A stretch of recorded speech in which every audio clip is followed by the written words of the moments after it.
मनोज जरांगेंकडे सध्या नेते मंडळींची रांग लागलेली आहे। निवडणुकीच्या दृष्टीने या भेटी होत आहेत। अगदी एमआयएमचे नेते इम्तियाज जलील सुद्धा जरांगेंच्या भेटीला गेले होते। दोघांमध्ये बराच वेळ चर्चा झाली।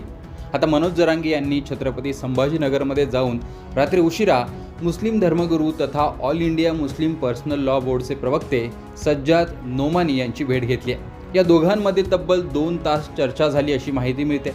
मनोज जरांगे निवडणुकीबाबत आज भूमिका जाहीर करणार आहेत। थेट निवडणुकीत सहभागी व्हायचं की इतरांना पाडायचं हा निर्णय या बैठकीत होणार आहे। त्यापूर्वीच मनोज जरांगे यांनी मुस्लिम धर्मगुरूंशी केलेल्या चर्चेला चांगलंच महत्त्व प्राप्त झालेलं असून राजकीय वर्तुळात देखील या भेटीवर चर्चा सुरू आहे।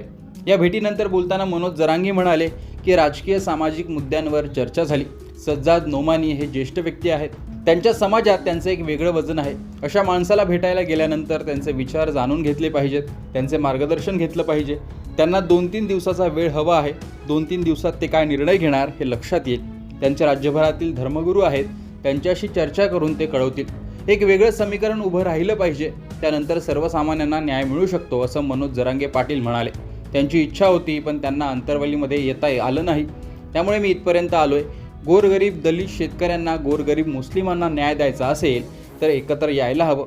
आपलं भविष्य आजमावण्याचा प्रत्येकाला अधिकार आहे, हाच प्रयत्न आम्ही करत आहोत असं मनोज जरांगे यांनी या भेटीनंतर स्पष्ट केलेलं आहे।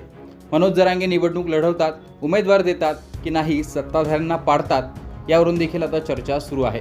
पण जर निवडणूक लढवण्याची मनोज जरांगेंची तयारी झालेली असली तर मात्र मराठा मुस्लिम असं काही वेगळं समीकरण मनोज जरांगेंच्या डोक्यात आहे का, अशी देखील चर्चा आता या भेटीनंतर सुरू झाली आहे। एकीकडे मराठा समाजात आरक्षणावरून सरकार विरोधात रोष आहे, तर भाजपवर मुस्लिम समाज नाराज आहे। त्यातूनच आगामी निवडणुकीत सत्ताधाऱ्यांविरोधात एक मोड बांधण्याची चर्चा देखील या भेटीनंतर सुरू झाली आहे। मनोज जरांगे यांनी मुस्लिम आरक्षणाविषयात याआधीच सकारात्मक भूमिका मांडलेली आहे। त्यामुळे निवडणूक लढवण्यासाठी मनोज जरांगे आता काय भूमिका घेतात ते पाहणं महत्त्वाचं आहे आणि त्यानंतरच हे समोर येईल की मुस्लिम नेत्यांना आणि धर्मगुरूंना मनोज जरांगे हे का भेटत होते।